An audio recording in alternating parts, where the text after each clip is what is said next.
ating diakono para tanggapin ang ating mga ikaputhandog.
Let us rise.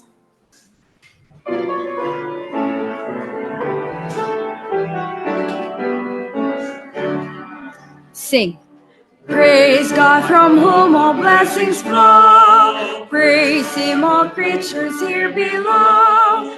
Oh, praise Him, hallelujah. Praise Him above the heavenly host. Praise Father, Son, and Holy Ghost.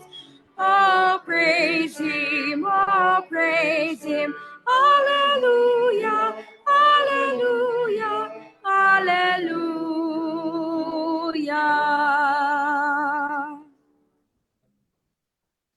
Let us pray.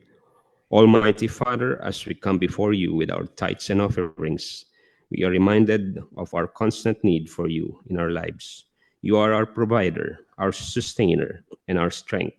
Without you, we are nothing. May these gifts be a symbol of our dependence on you, acknowledging that all we have comes from your hand.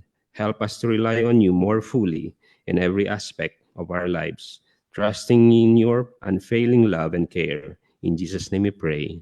Amen.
That's too severe.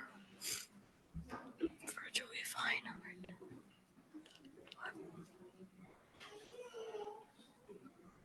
We're not even right.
sinners was slain.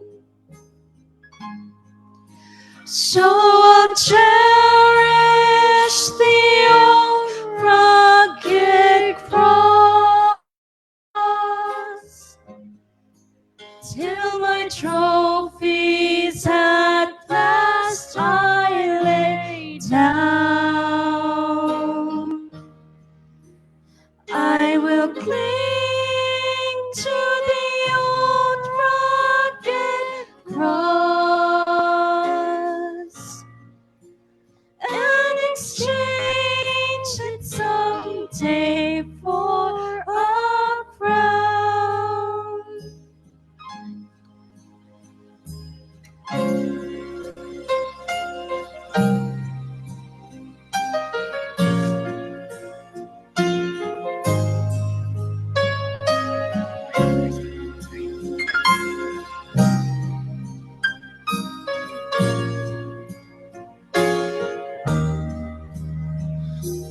Oh, that old rugged cross, so despised by the world, has a wondrous attraction for me. For the dear Lamb of God left his glory above to bear it to dark Calvary. So I'll cherish the old rugged cross till my trophies at last I lay down.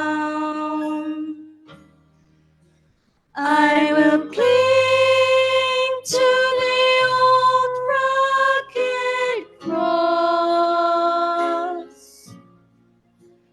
and exchange it someday for a crown.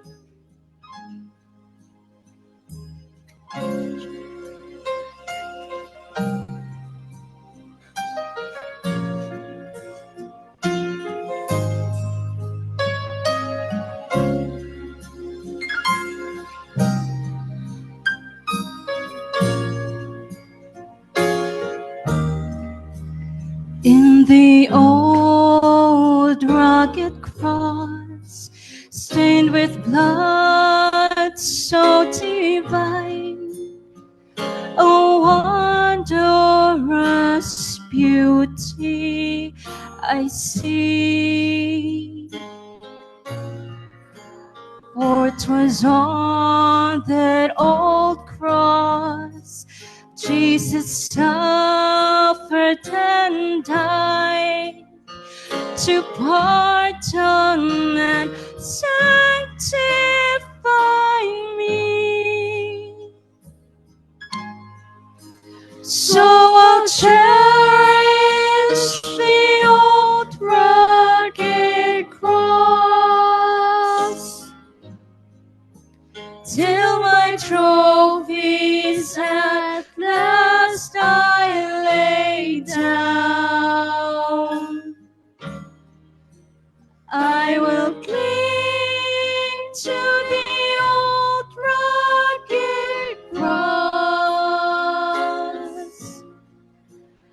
and exchange it someday for a crown.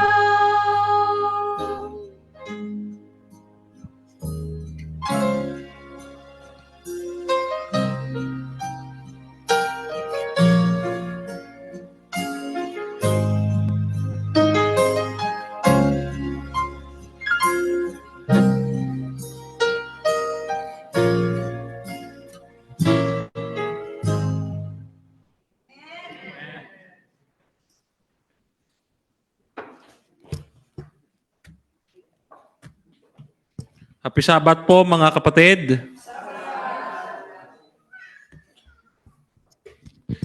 Nagpapasalamat ako sa Panginoon, mga kapatid, sapagkat tayo ay napagbigyan na magsalita no sa inyong harapan ngayong araw na ito ng Sabat. Thank you, kapatid. Okay.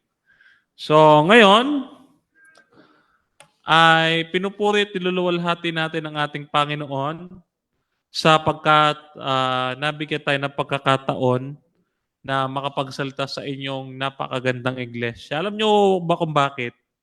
Kasi mga kapatid, sa dami-dami ng aking pinuntahang iglesia, ito yung isa sa malaki, no? At malamig. Parang gusto ko yatang mag-speaker dito lagi. Ang lamig. Okay. So mga kapatid, talaga pinagpala tayo ng Panginoon, hindi tayo naiinitan gaya ng iba, no? Na katulad ng iba,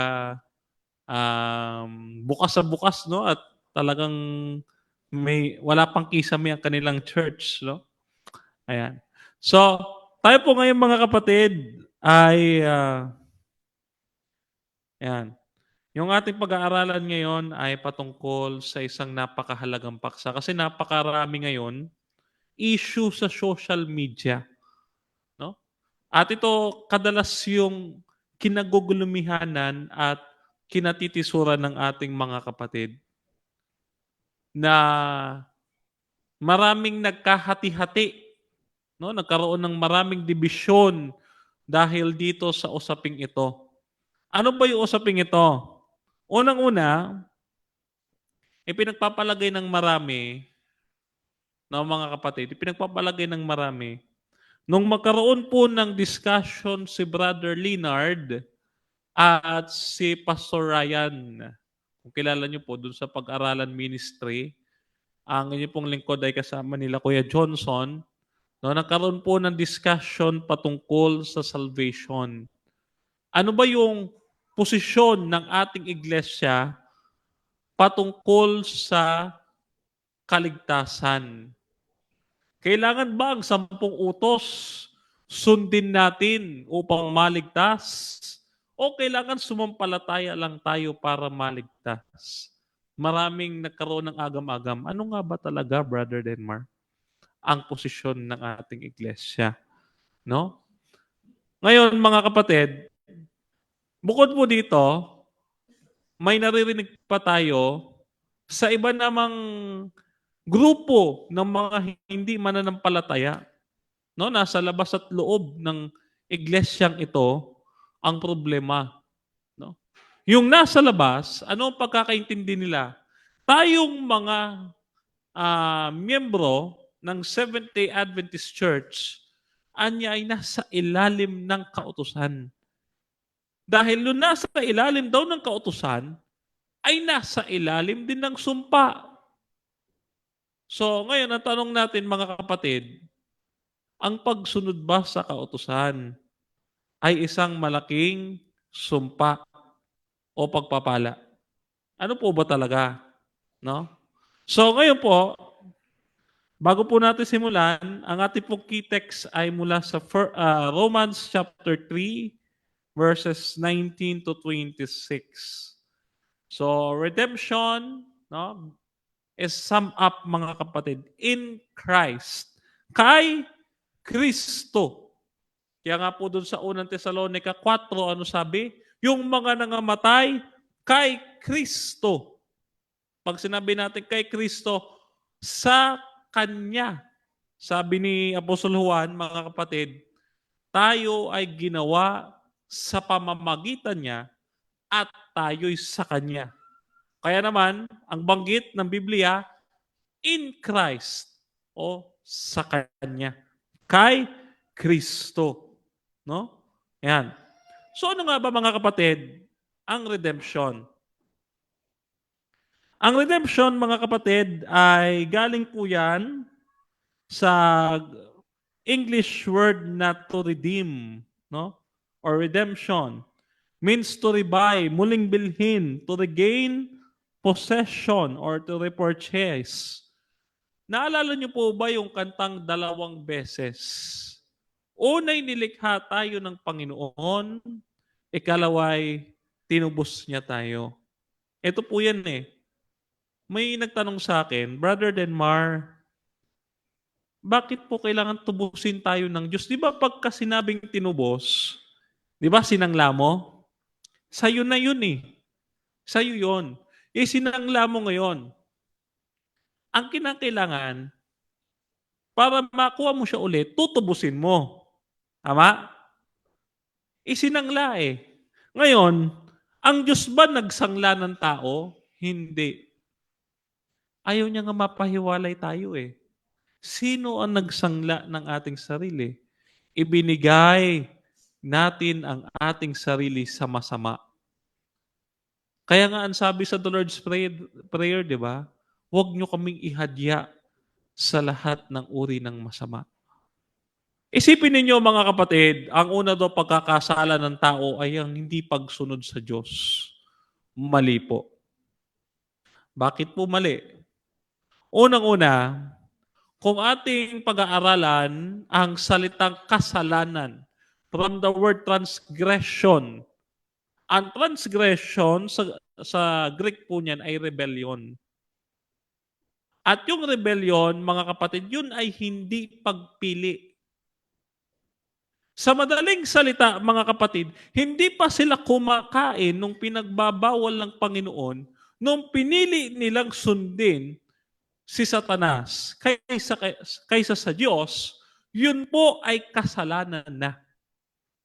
Sa madaling salita, iniisip pa lang, nasa isip mo pa lang, napiliin ang masama, nagkakasala ka na.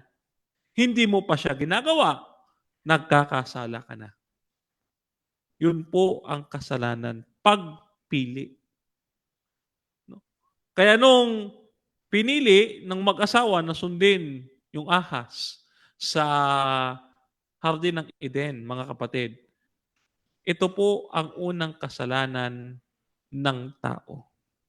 Yung hindi pagsunod, yun po ay manifestation na lamang ng hindi nila pagpili sa ating Panginoon.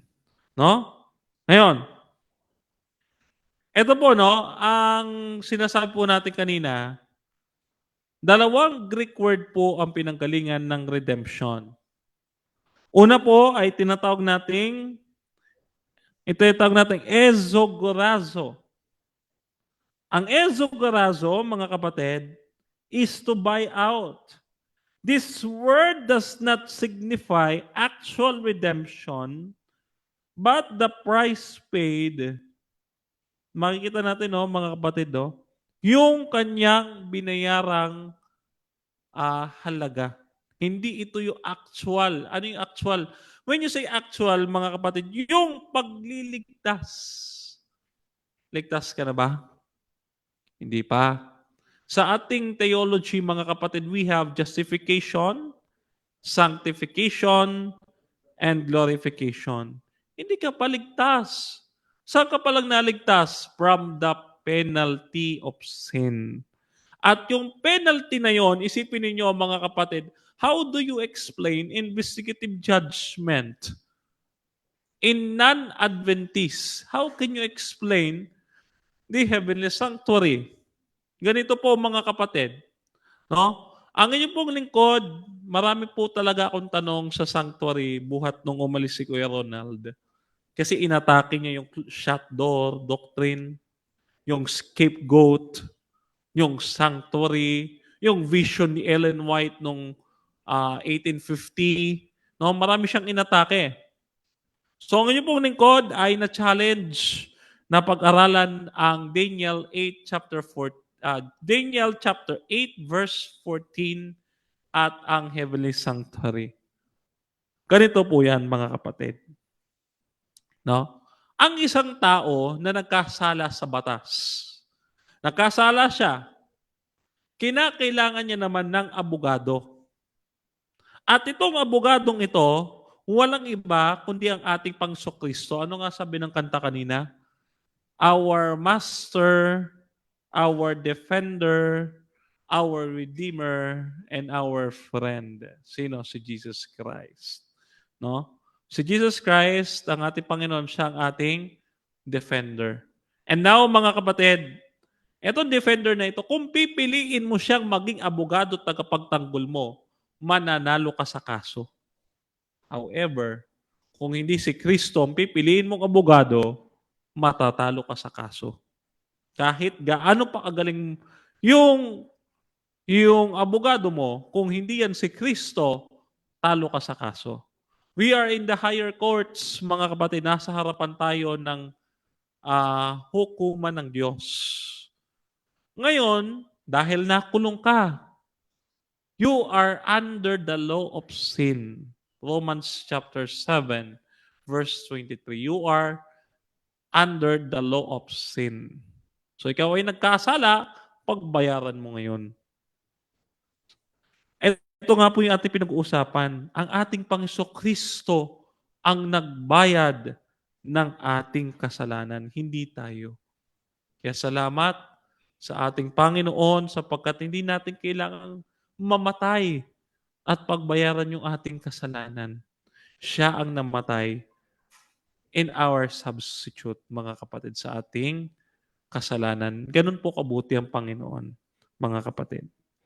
Second Greek word is lutro. Ang lutro, mga kapatid, is the release on receipt of ransom. The actual deliverance, the setting at liberty. Ano po yung receipt? Resibo. Ito yung sanctification. Bakit? Nagmamanifest na sa iyo, kapatid, ang pagliligtas ng ating Panginoon. So redemption is in two Greek words. Ano naman po ang kanilang pagkakatulad or pagkakaiba? Ang sabi po dito, both translated as redeem, but yung pinakauna is not signify the actual redemption, but the price paid. Yung ikalawa is the actual deliverance, mga kapatid. No? Mamaya, palalalimin pa po natin yan. Now, bakit po pala kailangan ng tao ng kaligtasan? Marami po mga tao ngayon ang lulong sa gadget. Lalo na yung ating mga kabataan. Ano ang nilalaro? Mobile Legends. O, tawa kayo. Relate kayo, di ba? Anong rank nyo? Di ba, mga kapatid? Relate tayo dyan. Ganyan tayo dati, gamer tayo eh. No? Ngayon, bakit nga ba kailangan ng tao ng kaligtasan? Sabi ng tao, punta na lang tayo sa Mars kapag nasira yung Earth. Parang ang dali, ano? Magkano kayo pamasahe pa Mars? Hulaan yung mga kapatid. Magkano kaya? Parang ang dali lang pumunta sa Mars, no? Kapag nasira daw ito, punta tayo sa Mars. Pag nasira yung Mars, saan tayo sa Pluto? Saan po tayo pupunta? Laging ganun na lang ba? Sa tingin po ba natin kayang gawin ng tao na maligtas? Kaya niyang iligtas ang kanyang sarili? Mga kapatid, ganito nga yung Babel eh. Yung Babel, ito wag naman po sasama yung mga nanonood sa atin sa live. No? Ako po ay dating seminarian ng Roman Catholic. Sa Caloocan, sa St. Paul Seminary. Ang doktrina ng Roman Catholic ay gumawa ka ng gumawa. Alam niyo mga kapatid, gusto ko lang po i-share. Noong ako po, mga kapatid, ay nasa seminaryo, nagtanong ako sa pari, paano maligtas? Alam niyo sagot? Alam niyo po sagot? Ang sagot, 7 sacraments, magrosaryo ka. Ilan daw rosaryo? 100. Grabe dami. Sabi ko, ano pa po, Father? Magnobina ka? Ano ba naman yan? Ang dami. Ano pa po, Padre? Baka meron pa. More. Sabi ko, more. Sige. Ano pa? Umatin daw ng misa. Kumain daw ng ostya. Ang dami. Tapos sabi, magdasal ka kay, katulad dito, lugar natin, San Pedro, magdasal ka daw kay San Pedro. Kay San Pablo, kay Santo Tomas. Sino bang mga santos yan? Ang dami lahat. Kaya bang iligtas ng tao ang kanyang sarili gaya ng Babel na gumawa sila ng napakalaking tore, mga kapatid, na sa pag-aakala nila, kaya nilang iligtas ang kanilang sarili. Pero ang tanong natin, bakit kailangan ng tao ng kaligtasan? Una, ayan, kabisado nyo ng mga kapatid. Dahil ang tao lumabag sa utos ng Diyos. Ang paglabag sa utos ng Diyos ay kasalanan. At ang kasalanan ay ang paglabag sa utos ng Diyos. Number 2, man chose to become the servant of sin. Muli, mga kapatid, ang pagkakasala ay pagpili. Yan. Kaya po ano po sabi ng mga matatanda? Nasa huli ang pagsisisi. Bakit? Pinili mo yan. Sa madaling salita, yung pagkakasala at pagkakamali, nag-uumpisa yan sa pagpili, mga kapatid. No? Yan. So, para tayo ay makapanumbalik sa ating Panginoon, ano po ang gagawin ng tao? Kailangan niya pong matubos ng ating Panginoong Hesukristo. No? Ayan. Okay. Kailangan niya pong matubos ng ating Panginoong Hesukristo. Ngayon, sino naman po ang gumawa ng kaligtasan natin? Yan. Ang alam niyo po ba, mga kapatid, hindi lang po ang Panginoong Hesukristo ang gumawa ng ating kaligtasan, kundi ang buong pamilya ng kadyusan. Una, ang Diyos Ama na nagbigay ng kanyang anak. Tanda po natin, mga kapatid, bilang mga Adventist, ang ating doktrina, ang Ama at Anak at Espiritu Santo, distinct person. Magkakaibang persona. Ang Ama ang nagsugo, mga kapatid. At ang Anak ang isinugo. At ang Holy Spirit ang isinugo nilang dalawa. Ang tanong, pantay-pantay ba? Yes. Pare-parehong Diyos. Ngayon, ang tanong, para kanino ang kaligtasan? Para kanino lang ba? Sa iilan lang ba? Nung ako'y mag-iiglesia ni Kristo, anong sabi nila, mga kapatid? Alam niyo ba kung ano sabi? Kami lang maliligtas. Sabi ng ministro, tanda-tanda ako eh. Umatid ako ng pamamahayag, sabi ng iglesia. Sabi, ano ang sabi ni Kristo? Ang pumasok sa loob ng kawan ay maliligtas. Ano ang kawan? Basa, sabi niya ganyan, sa ministrong isa. Nandun yung ministro.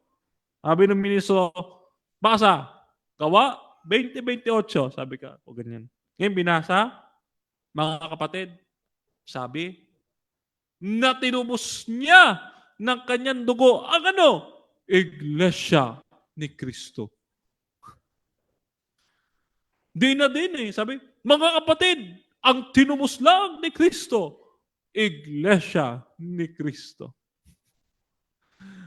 Nung ako'y nandun, ganun eh, mga kapatid eh, ano?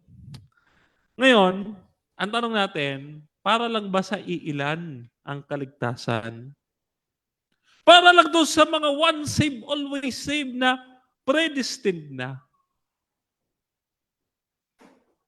Ang lalabas dito mga kapatid, kapag pinili lang ng Diyos kung sino maliligtas, yung mapapahamak, kasalanan ng Diyos. Kasi pinili ng Diyos na mapahamak siya. Hindi ho ba? Bakit naman, Brother Denmar, si Maria, bukod kang pinagpala sa babaeng lahat. Punong-puno ka ng grasya. Bago pa daw ipanganak, wala ng kasalanan. At ano pa sabi mga kapatid? Pagkatapos mong bulahin, punong-puno, sabi, Aba, Ginoong Maria, punong-puno ka ng grasya. Bukod kang pinagpala sa babaeng lahat. Pagkatapos mong bulahin, uutusan mo, ano sabi? Ina ng Diyos, ipanalangin mo kami. Di ba? Hindi, pero ito, mga kapatid, yung kaligtasan ba ay para lang sa iilan? Okay, sagutin po natin. Ang sagot, ito, Arminianism. Ang ating pong iglesia ay hindi po kumakabig sa Calvinism. Ang Calvinism is once saved, always saved. Isang beses na naligtas, ligtas na lagi. Ang sabi ng mga ligtas na lagi, huwag na tayo sumunod sa kautusan. Pwede na pumatay, pwede na mangalunya, pwede na magnakaw, basta ligtas na ako. Gawin ko na yon. Naging permit na yung kaligtasan para magkasala. No? Ano ba ang Arminian, mga kapatid? Upang maintindihan natin ang Arminian, ay naglatag po tayo ng acronym na FACTS. FACTS. When you say FACTS, katotohanan. At si Kristo ang katotohanan, mga kapatid. Letter F. Freed by grace.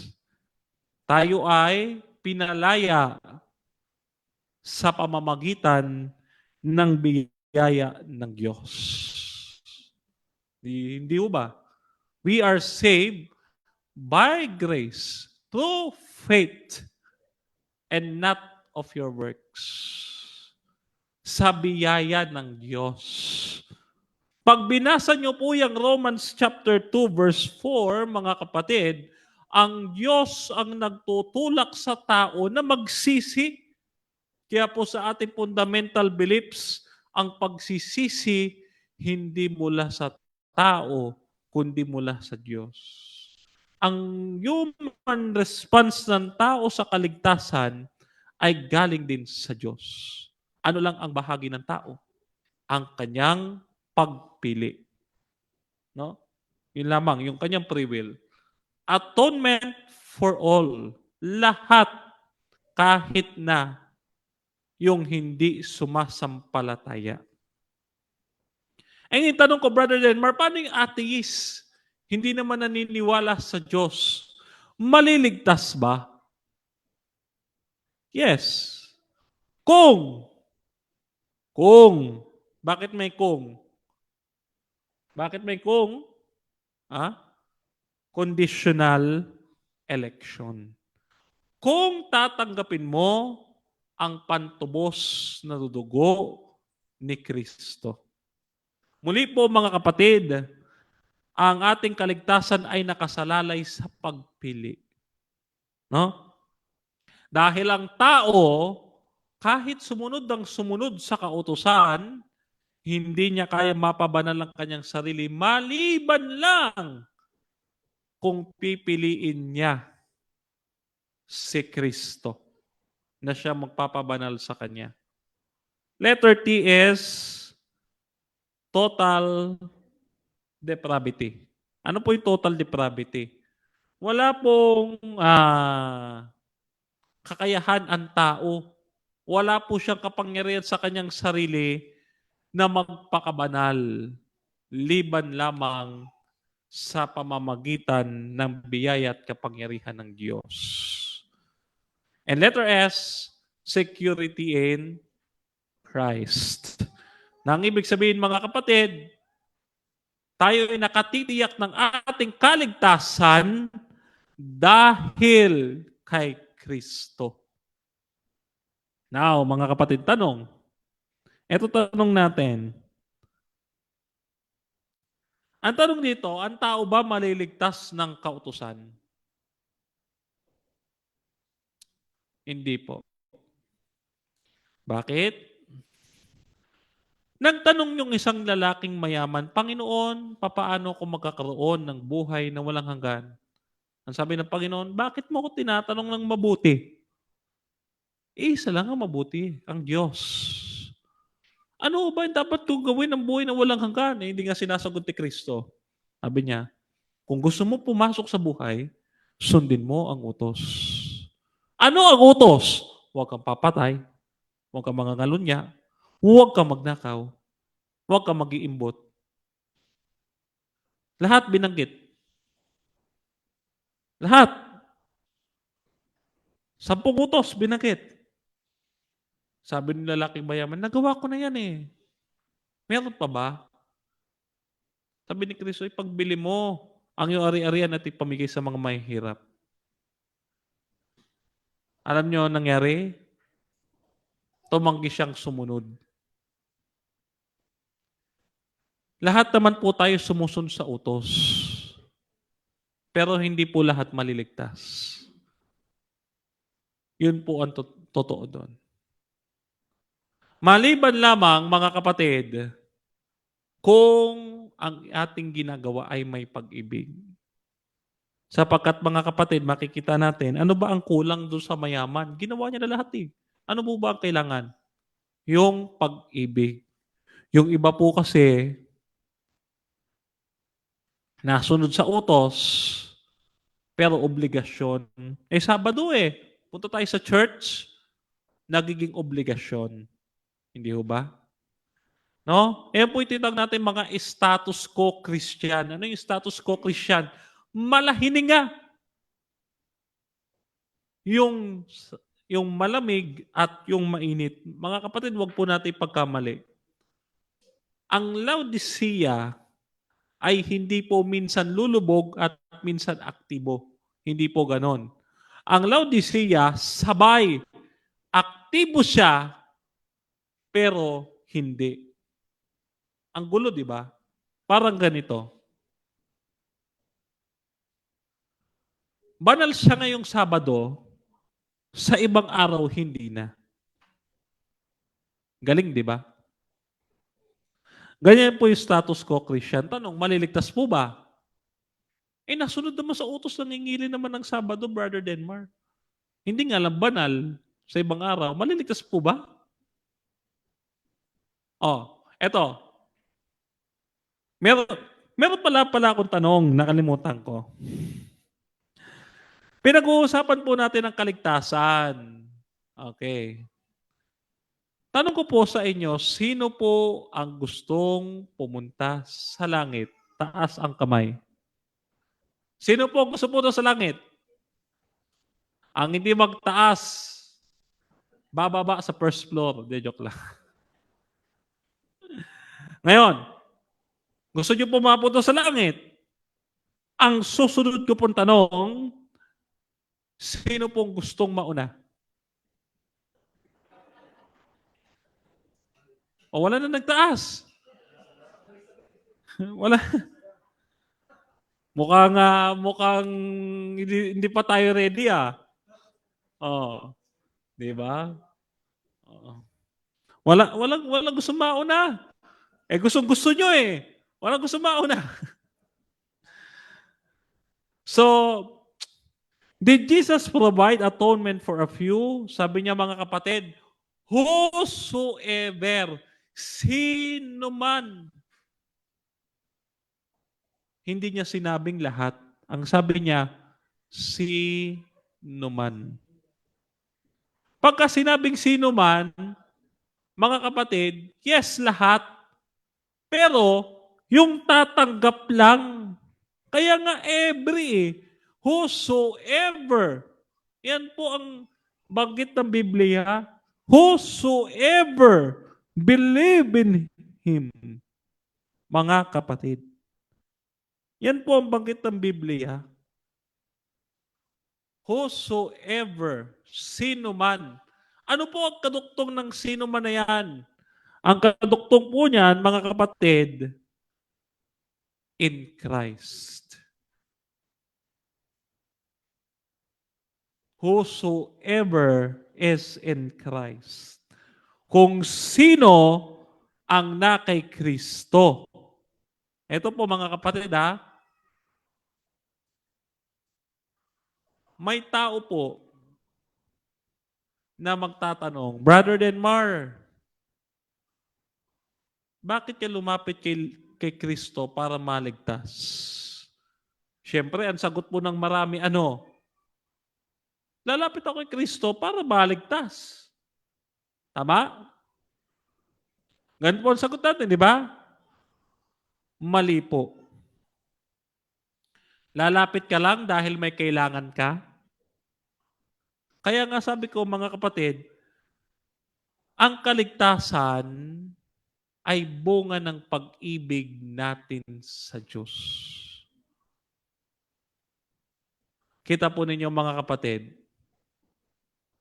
may dalawang pag-ibig. Ang Diyos at si Satanas. Pag-ibig sa kapwa at pag-ibig sa sarili.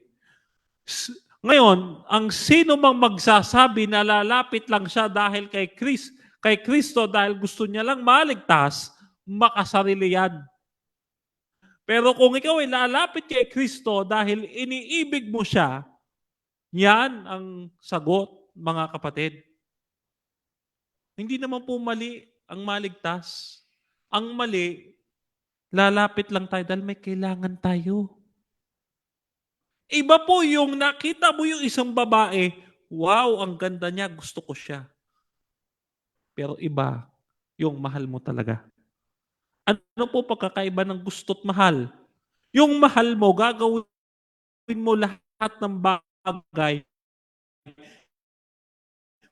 masunod lang siya. O, yung ating mga may edad, ayaw na totoo, pag matanda eh.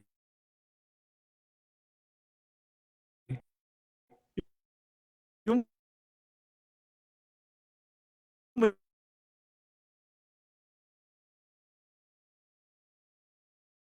may mga edad. Ano sabi ng may mga edad? No? Sabi, ano po sabi ng mga asawa ninyo? Kukunin ko lahat ng bituin. Dadalhin kita sa lahat ng iglesia. Ginawa ho ba? O yung sabi sa akin, ex ko. Tapos sabi nila, mamamatay ako. Sabi. Nung nag-break kayo, hindi po tayo lumapit dahil gusto lang natin. Nilapitan po natin ang Panginoon dahil mahal natin ang Diyos. Tandaan po natin, mga kapatid, ang kaligtasan ay hindi lang dahil sa pagsunod, kundi dahil mahal mo yung tagapagligtas mo. Ang kautusan, bagaman walang bahagi sa kaligtasan, ang kautusan, kaugnayan mo sa tagapagligtas. Sabi ni Kristo, kung ako'y iyong iniibig, sundin mo ang aking mga utos. Diba, mga kapatid? Yan po yun eh. Ang kautusan, ito po ay produkto ng ating kaligtasan. Kaya ka nasunod kasi nakilala mo si Kristo. Hindi ibig sabihin na sumusunod ka dahil para maligtas ka. Kaya nga po mali yung ating mga tagalabas ng ating iglesia. Yung sabi nila, kayong mga Adventist, sabi ni Ronald, ang sumusunod sa kautusan, nasa ilalim ng sumpa. Pagka ikaw ba hindi ka pumatay, nasa ilalim ka ng sumpa. Pagka ikaw pag gumalang ka sa magulang mo, may sumpa. Aba? Ngayon na ako nakakita ng ganyan. Yung paggalang pala sa magulang, may sumpa. Ba? Yung huwag ka mangangalon niya, may sumpa. Yung huwag ka magnanakaw, sumpa. Hindi na ako nakakita ng ganyan, ha? Yung palang paggawa ng mabuti ay sumpa. So ano gusto niyong gawin natin? Pumatay tayo? Magnakaw tayo? Mangalon niya tayo? Ganun ba? Tanong,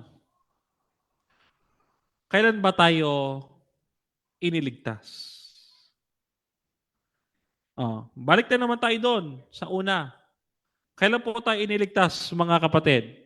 Iniligtas po tayo when someone gets into Christ. Pagka tayo pumasok kay Kristo sa pamamagitan ng ating bautismo. When someone is baptized in Christ. No? Dahil ang bautismo ay naglalalang ng isang bagong tao, mga kapatid. At tandaan po natin ang aking kaninang sinasabi. Ito po, mga kapatid, ay pagninilayan natin ngayong umagang ito. This is your choice, mga kapatid. Whosoever yung pipiliin natin. No? Sino kayang pipiliin natin? Nating paglingkuran yung ating sarili o ang Diyos. Ang isang tao, hindi niya kayang iligtas ang kanyang sarili maliban lang piliin niya ang Diyos. Kaya bang iligtas ang tao ang kanyang sarili? Kahit ilang ama namin ang gawin mo dyan, kahit ilang Gloria at Aba, Ginoong Maria ang gawin mo dyan, hindi ka maliligtas. Yung mga iglesia ni Cristo ng tawag ng Ama! Iligtas mo ang iyong iglesia. Sigaw ng sigaw sa kanila panalangin, sa tingin nyo maliligtas? Hindi. Kanino lang tayo maliligtas?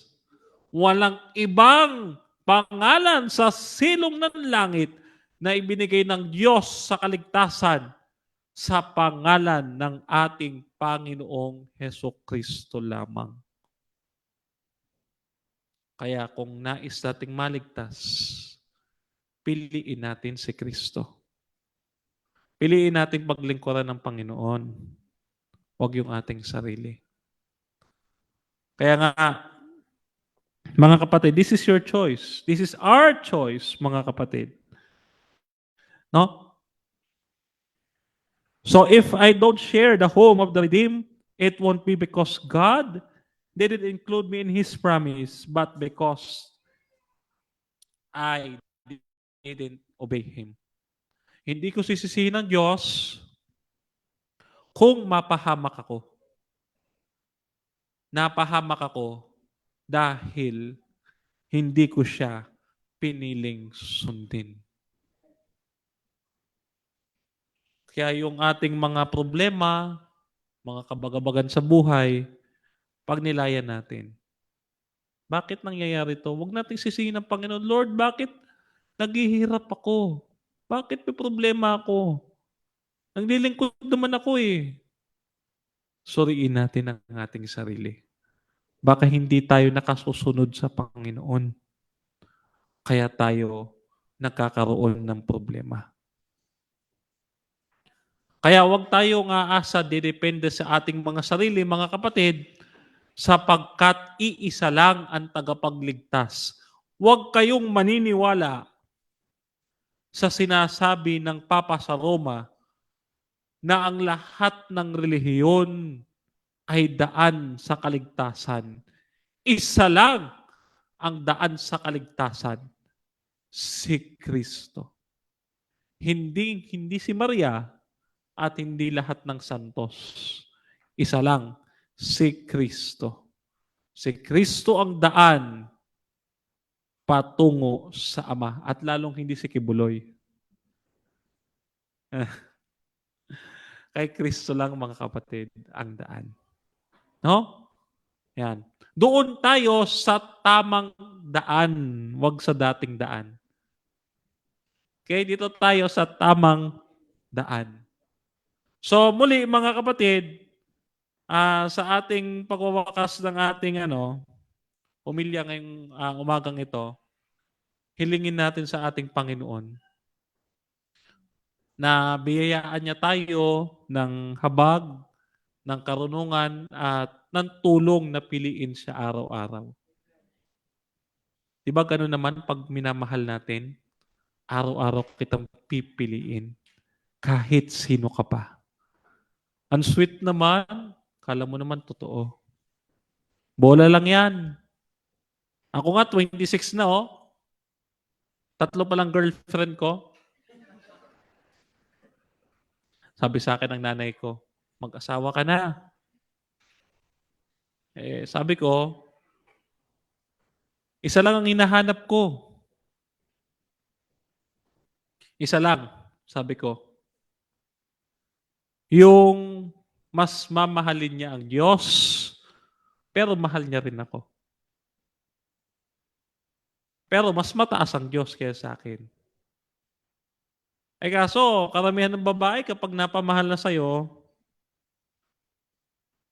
ikaw na yung tinitingala na Panginoon. Ayoko ng ganun. So, ayan, mga kapatid, araw-araw nating piliin ang Panginoon. Panalangin natin ito dahil mga kapatid, alam nyo, sa aking kasaysayan ng aking pagbabalik loob sa ating iglesia, 2 ang nagtatalo. Ayokong bumalik at gusto ng Diyos na ako'y bumalik. Wala po akong planong bumalik sa iglesyang ito. Wala po. Ang Diyos ang nagbigay sa akin ng dahilan kung bakit ako bumalik. Pinaalala niya sa akin na mahal niya ako. Kaya naman mga kapatid, pinili ko siya ring mahalin. Alam niyo mga kapatid, gusto ko umiyak. Pero lalaki tayo eh. Hindi tayo umiiyak dito sa ganitong karaming tao. Alam niyo mga kapatid, nagtampo ko noon. Talagang tampon-tampo. Gaya ni Kuya Ronald. Share ko to mamaya ha. Sa kanya. Hindi, pero ayan. Nagtatampo ko noon sa ating pastor. Kasi tinanggal niya yung aking schedule as layman. Nung ako'y nangangaral, ayoko kasi nang pala absent. Dati ako Iglesia ni Cristo. Gusto ko sinasarhan ng pinto yung late. Sabi sa akin ni Pastor Mon dati, hindi kita gagawing elder, sinasarhan mo ng pinto yung mga kapatid. Alas 8 pa lang mga kapatid, sinasarado ka na yung pinto. Sabi ko, okay, papasok dito. Kaya hindi ako maging elder eh. Kasi sinasarahan ko ng pinto. Ngayon, tinanggalan niya ako ng schedule without my permission. Layman ako. Di wala na akong ministry, tinanggalan mo na ako. Kumbaga para ako ni-regulate noon.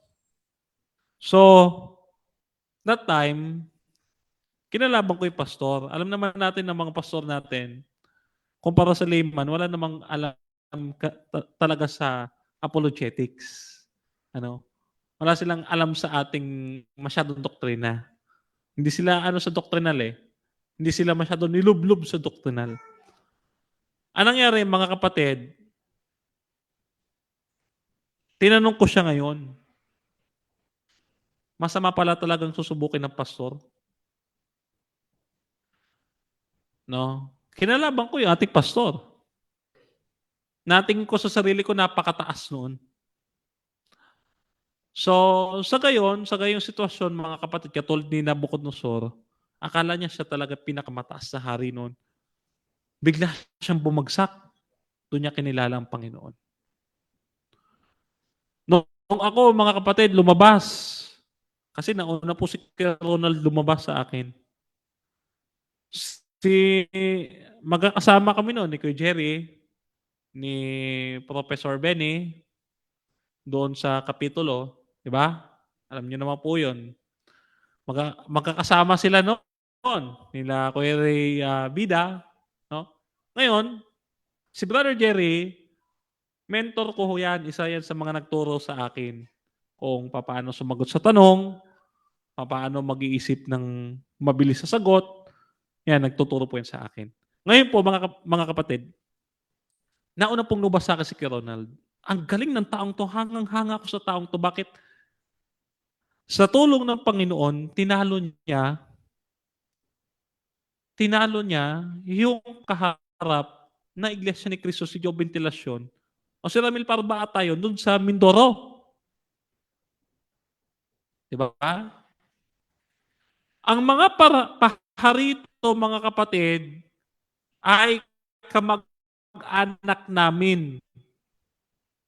Yung tumayo dun sa discussion na yon, na pinalitan ni Obidos ng conclusion, kamag-anak namin. So, ibig sabihin, nasa dugo namin na pagiging Adventist. Ngayon, una siya, hangang-hanga ako sa kanya, lumabas. Kung matalino tong taong to, bakit lumabas sa Adventist? E di ngayon, nadagdag doon sa aking dahilan na hindi talaga ako babalik sa Adventist. Ito matalinong tao to, lumabas pa sa Adventist. Yun nga lang, ang inyo pong lingkod sa dami ng tinalo ko bilang head chairman ng National Debating Team ng Roman Catholic, mga kapatid, isa lang ang hindi ko matalo. Kilala niyo ko sino? Mga kapatid, si Brother Fernando Camacho. Nanggigigil talaga ako sa tao ngayon. Gigigil ako dyan. Alam mo, sabi ko sa kanya, sa itsura na lang, talo pa rin ako eh. Bakit? Mas pogi yun sa akin dahil sa lipstick. Sabi ko, patindi ka talaga. Bro. Pero dito, balik tayo sa ano. Sa tulong ng Panginoon, mga kapatid, nagpakumbaba po ako at ako po'y bumalik sa ating iglesia. Alam niyo mga kapatid, nakonsensya ako, nilalabanan ko yung doktrinang ako mismo ang nagtuturo as layman noon. Nakonsensya ko. Alam ko yung totoo. Alam ko yung turo. Bakit ko aalisin o lalayasan? Kaya naman, mga kapatid, salamat sa Panginoon. Dahil sa tulong at pag-ibig niya, nakabalik tayo sa iglesia. Kaya dalangin natin mga kapatid, pagpasalamat natin. Pinili tayo ng Panginoon na maging Kanya 2 beses tayong naging Kanya. Unay nilikha niya tayo, ikalaway tinubos niya tayo. Lagi tayong pinipili ng Diyos, kaya piliin din natin siya.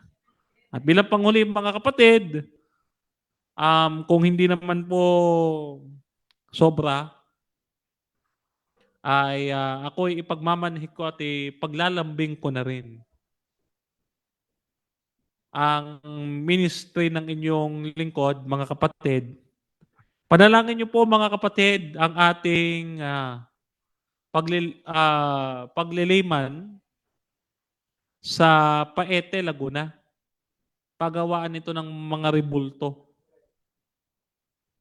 So, mahal na mahal talaga ako ng mga taga-Laguna. Isipin nyo, napunta ko Louisiana, punta ko Lumban, napunta ko San Pablo, napunta ko Pilinvest, napunta ko Binyan, napunta ko Villarosa, napunta ko dito, pupunta pa ako ng Paete. Talaga mahal na mahal ako ng mga taga-Laguna, ano?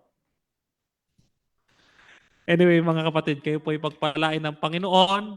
At para po sa mga layman natin, at talaga naghahanga din ng theology, si Dr. Ronald, mga kapatid na aking mentor, si Dr. Ronald Mercado, meron po siyang paaralan na Philippine International Institute for Advanced Studies.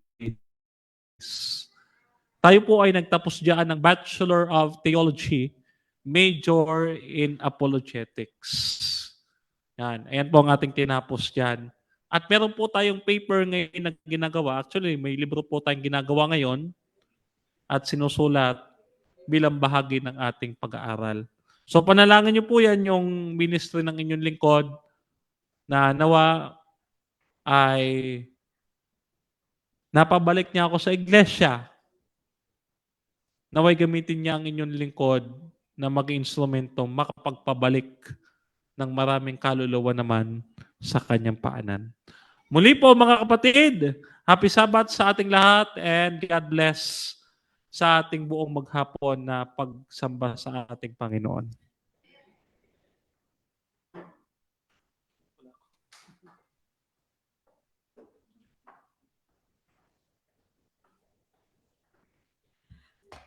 For our closing hymn, let us all stand as we sing Redeemed.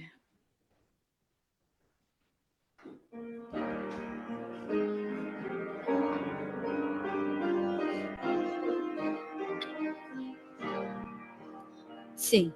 Redeemed, how I love to proclaim it, redeemed by the blood of the Lamb, redeemed through His infinite mercy, His child, and forever I am.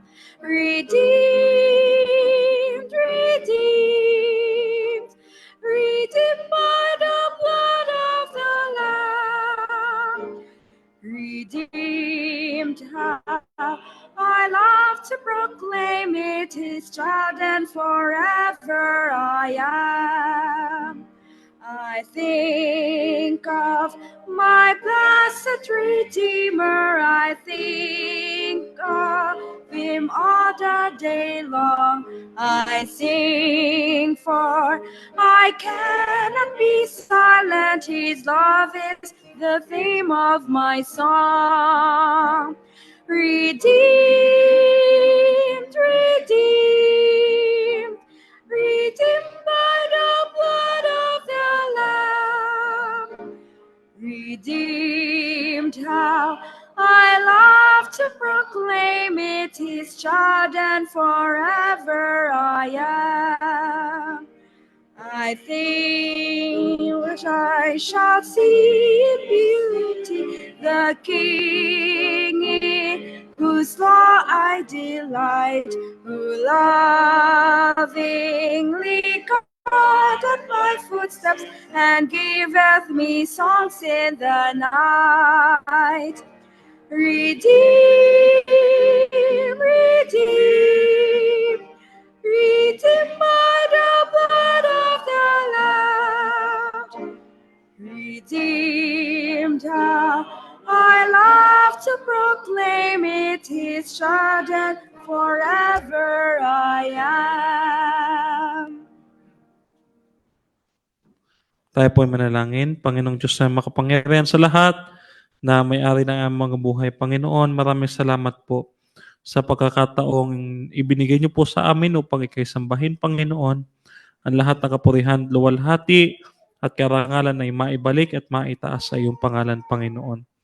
Kaya, Panginoon, ngayong araw na ito ng Sabat, Panginoon, ay pinagpapasalamat din namin ang inyong biyaya at pag-ibig at kabutihang loob sa bawat isa sa amin. Sa gayon, Panginoon, ay minsan pa hinihingi namin, Panginoon, ang kapatawaran ng aming mga kasalanan upang kami maging karapat-dapat sa iyo at ang buo naming maghapong pagsamba sa iyo, Panginoon. At Panginoon, dinadalangin ng inyong mga anak na tulungan po nawa kami mabuksan ang aming puso't isipan upang, Panginoon, ay makasunod sa iyo at sa iyong kalooban. Halika, Panginoon, sa aming mga buhay at ituro mo po sa amin ang daan, Panginoon, sa pagpili na ikaw ay sundin, mahalin, at magpasailalim sa iyong kalooban para sa bawat isa sa amin.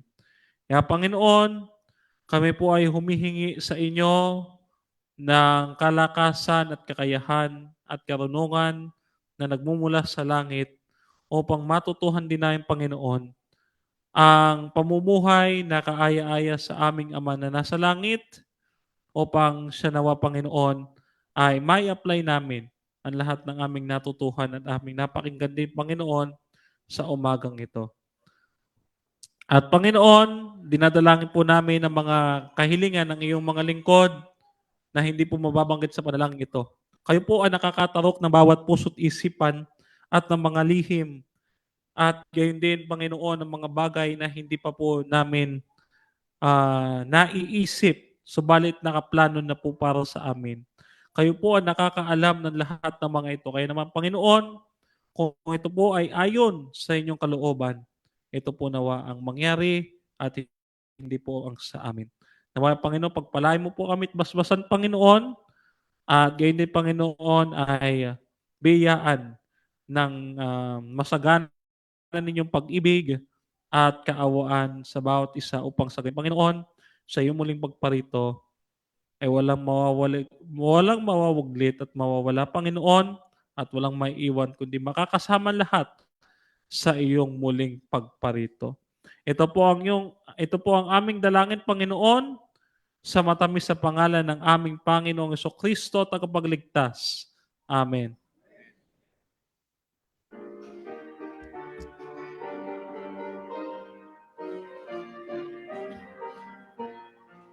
Sing.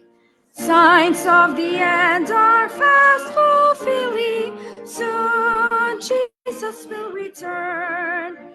He will bring to an end all sin and woe, and will take his children home. Are you gladly telling others Jesus loves, Jesus saves? Are you living by God's word and by his power? By his grace, my friend, let us hold fast to the end, till we see our Savior come again. Signs of the end are fast fulfilling. Soon Jesus will return. He will bring to an end all sin and woe, and will take his children home. Are you gladly telling others Jesus loves, Jesus saves? Are you living by God's word and by his power? By his grace, my friend, let us hold fast to the end, till we see our Savior come